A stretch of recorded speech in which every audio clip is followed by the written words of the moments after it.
Oke, terima kasih Pak Jan atas kesempatannya. Selamat malam Bapak-Bapak, Ibu-Ibu. Salam Swastiastu, Assalamualaikum warahmatullahi wabarakatuh. Salam nama budaya dan salam kebajikan untuk kita semua. Semoga Bapak-Bapak, Ibu-Ibu semua selalu dalam perlindungan Tuhan dan sehat selalu ya. Oke, perkenalkan nama saya adalah Dr. Made, saya adalah dokter umum. Pada malam hari ini kita akan membahas dan juga berdiskusi ya mengenai penyakit gangguan sistem persarafan, baik dari kepala maupun dari fungsi pendengaran. Itu penyakitnya namanya vertigo. Oke, mungkin kita bisa langsung saja ya untuk mempersingkat waktu. Saya izin screen sharing ya, Bapak John ya. Ya, silakan. Oke.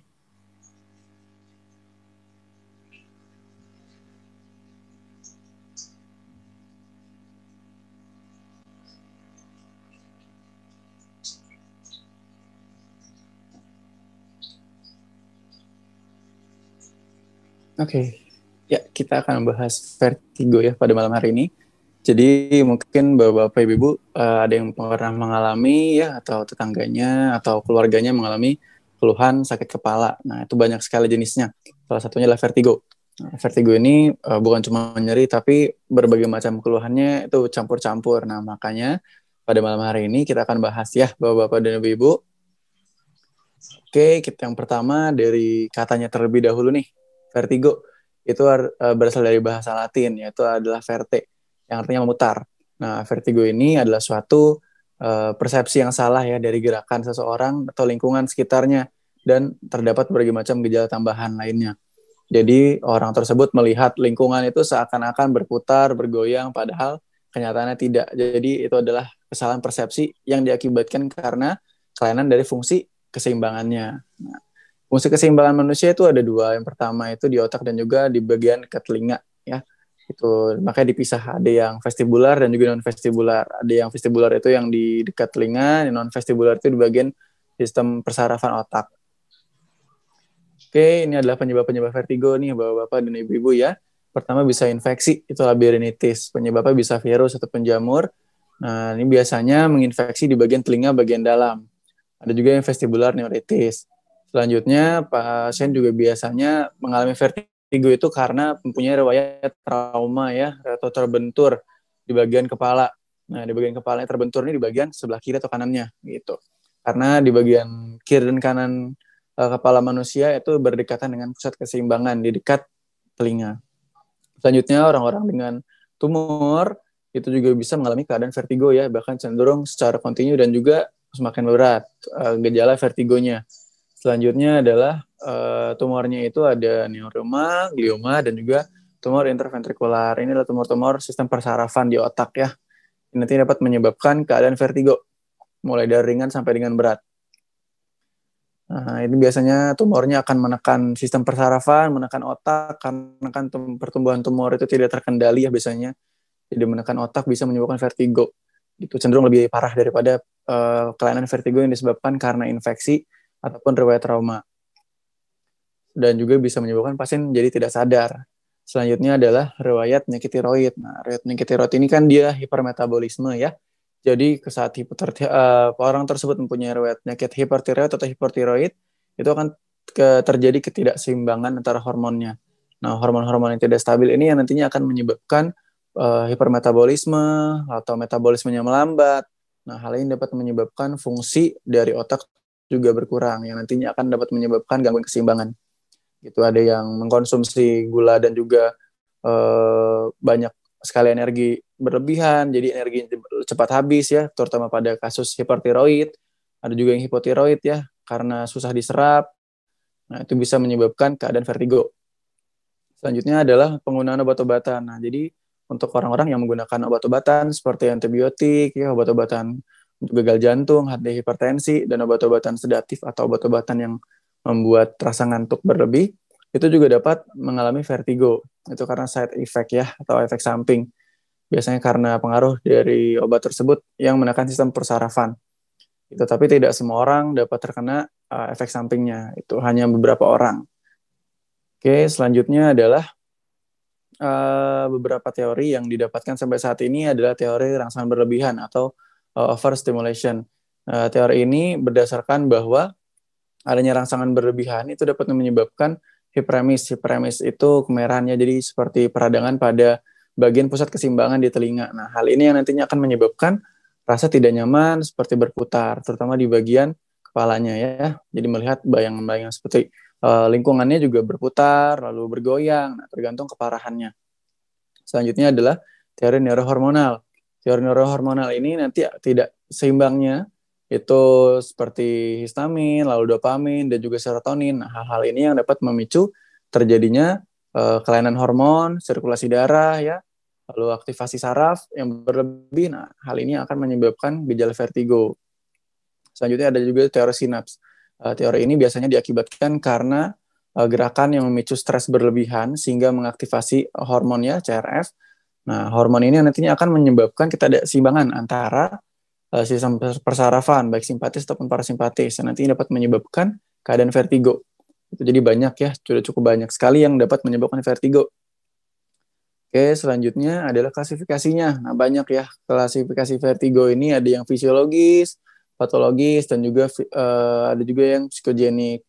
Yang patologis ini biasanya karena kelainan, itu bisa di sentral ataupun perifer. Sentral itu di bagian kepala, perifer itu bisa di bagian telinga ya, telinga bagian dalam. Ada juga yang psikogenik, ini karena rasa tidak nyaman, lalu karena kelainan dari psikisnya, rasa takut berlebih gitu ya, terutama sindroma fobia. Lalu ada juga fisiologis, memang bisa menyebabkan keadaan vertigo. Itu biasanya orang-orang yang memiliki riwayat perjalanannya ketika mengalami perjalanan jauh itu bisa mabuk. Nah, itu fisiologis. Jadi bisa dikatakan wajar. Karena tidak semua orang itu terbiasa dengan perjalanan jauh dan juga berbagai macam gerakan-gerakan, terutama gerakan-gerakan mobil ya, ataupun pesawat, ataupun kendaraan lainnya. Nah, ada juga mabuk gerakan nih, atau motion sickness. Ini biasanya terjadi menyebabkan pasien tersebut mual muntah, terutama saat gerakan-gerakan tertentu. Ada juga mabuk ruang angkasa ya. Jadi ini biasanya pada orang-orang yang suka naik pesawat terus mabuk. Nah, itu bisa juga tuh terjadi karena ketidakstabilan hormon dan juga rasa cemas yang berlebih. Ada juga vertigo karena ketinggian. Jadi memang karena visualnya sudah takut, lalu dapat menyebabkan aktivasi persarafan dan juga neurohormonal sehingga menyebabkan keadaan vertigo gitu. Oke, selanjutnya adalah ada dua jenis bagian utama pada vertigo. Yang pertama ada vertigo vestibular dan juga non vestibular. Nah, ini mungkin gejalanya mirip-mirip ya. Tapi orang yang kena vertigo pasti bisa membedakan nih. Ada yang vestibular dan juga non vestibular. Vestibular ini artinya dia kelainannya berada di bagian telinga ya. Kalau misalkan vertigo non vestibular ini kelainannya berada di bagian otaknya gitu, terutama di cerebellum. Selanjutnya juga berbeda nih gejalanya. Dari gejalanya sendiri bisa kita bedakan. Itu kalau misalkan jadi sempoyongan biasanya pasiennya ya, ngeluhnya. Lalu ada juga vertigo non vestibular. Ini biasanya yang kelainan yang terdapat di otak. Itu lebih kerasanya melayang. Itu rasa berputar juga melayang. Kalau melayang itu seperti terang. Kalau misalkan berputar itu semuanya berputar. Jadi dilihat mana ke kiri kanan semuanya berputar lingkungannya. Tuh. Selanjutnya serangannya ini juga berbeda. Kalau misalkan dia vertigo vestibular, itu biasanya kelainan yang di bagian telinga ini biasanya lebih parah ya. Cenderung gejalanya lebih parah dan juga lebih berat. Kalau misalkan yang di saraf, itu dia cenderung lebih ringan, tapi dia secara terus-menerus.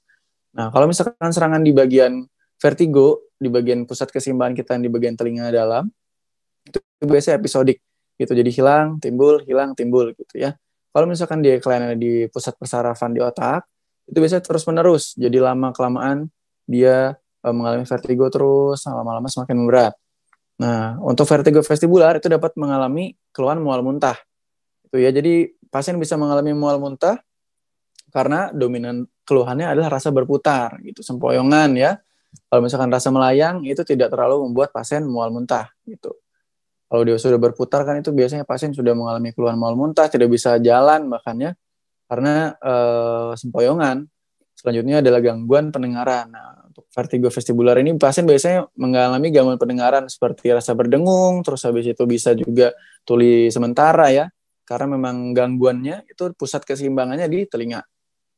Dan juga kalau misalkan vertigo non vestibular atau kerusakan di otak, itu tidak mengalami gangguan pada telinganya gitu. Jadi kalau misalkan kelainannya ada di pusat pendengaran di dekat telinga dalam, itu pasien akan mengalami berputar, lalu bisa mual muntah, lalu telinganya bisa berdengung. Nah, itu juga bisa tuh. Berarti curiga ke arah yang pusat keseimbangan di telinga.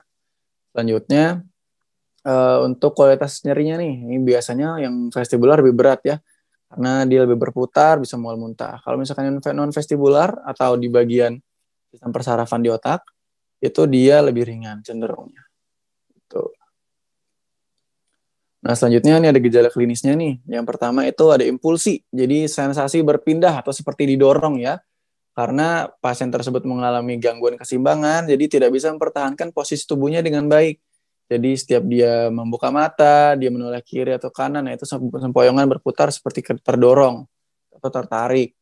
Bisa juga pasien mengalami oscillopsia, namanya ilusi pergerakan dunia yang diprovokasi karena pergerakan kepala. Jadi setiap dia menoleh kiri dan kanan, itu semuanya berputar. Ya, jadi semua yang ia lihat lingkungannya berputar, tapi pada kenyataannya tidak. Karena kan ada kesalahan persepsi ya, karena gangguan keseimbangan. Gitu.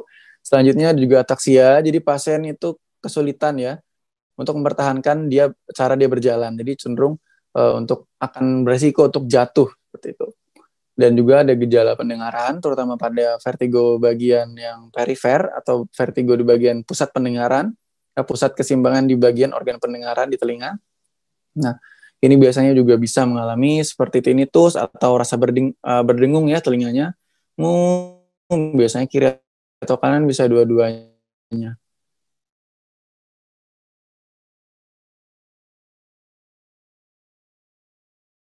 Tuli bisa juga sementara atau bisa terus-terusan sampai vertigonya hilang.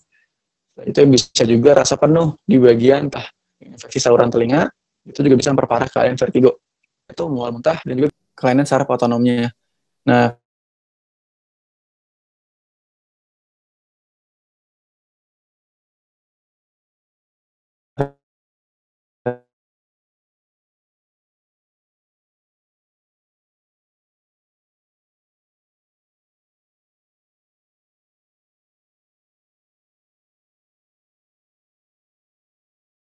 ini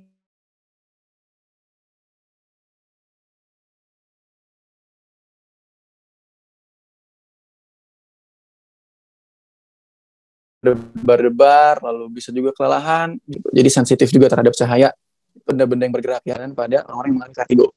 Selanjutnya,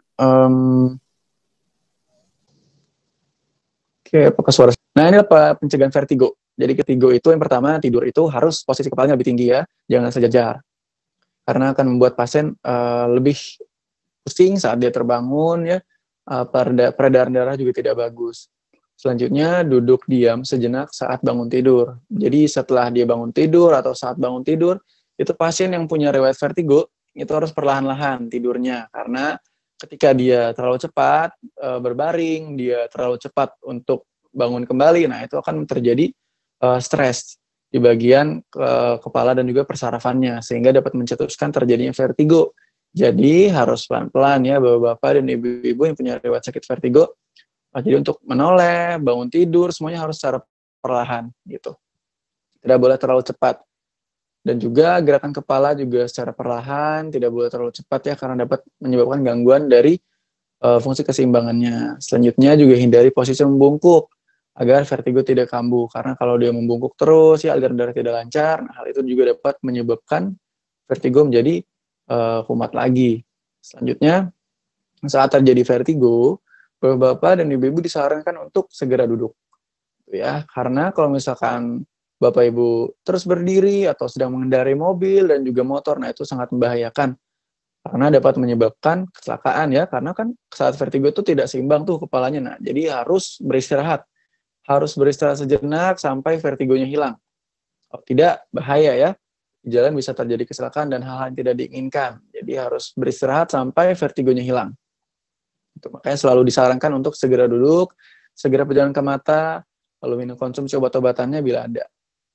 Dan tunggu sampai vertigonya hilang. Selanjutnya adalah makan secara teratur dan juga konsumsi makanan bergizi.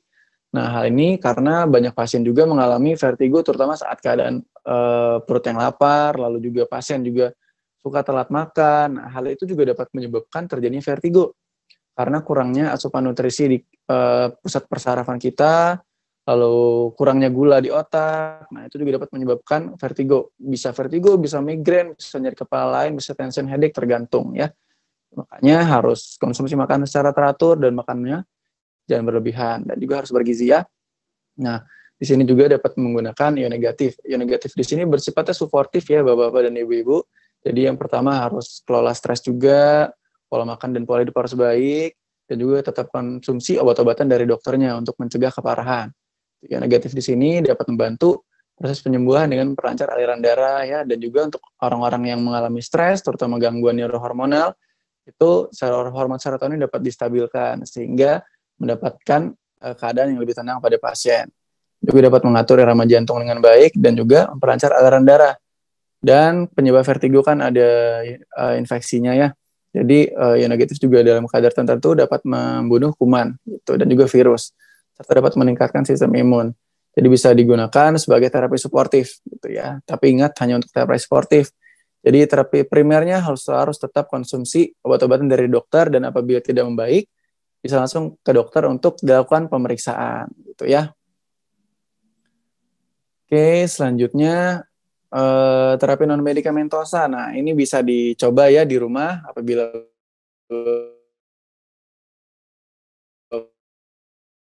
Bapak Ibu-ibu ada riwayat vertigo. Terapi fisik brain daraf ini disarankan untuk orang-orang yang mengalami vertigo namun tidak mengalami serangan. Jadi pada keadaan sehat ya. Jadi Bapak Ibu ambil posisi duduk di kasur, lalu Bapak Ibu itu arahkan kepalanya ke kiri, lalu jatuhkan badannya ke posisi kanan. Jadi berlawanan. Kepalanya ke kanan, jatuhnya ke kiri, kepalanya ke kiri, jatuhnya ke kanan. Nah, itu bisa dilakukan selama 1 sampai 2 kali untuk awal-awalnya, tapi bisa dilakukan terus-menerus, semakin lama semakin meningkat gitu ya. Ini berfungsi untuk melatih pusat keseimbangan gitu. Jadi kalau misalkan sudah pusing, sudah jangan harus di stop. Tapi kalau bisa jangan sampai pusing ya. Jadi kalau bisa dilakukan rutin, bisa 2-3 hari sekali atau setiap hari 1 sampai 2 kali per hari. Gitu. Ini berfungsi untuk melatih pusat keseimbangan kita agar terbiasa saat mengalami keadaan trauma gerakan ya, terutama kan orang-orang vertigo itu sangat sensitif terhadap gerakan. Jadi harus mulai dibiasakan, dilatih dengan cara brain daraf ini. Seperti itu. Oke, mungkin itu saja dari saya. Apabila ada pertanyaan, saya persilakan. Terima kasih. Selamat malam.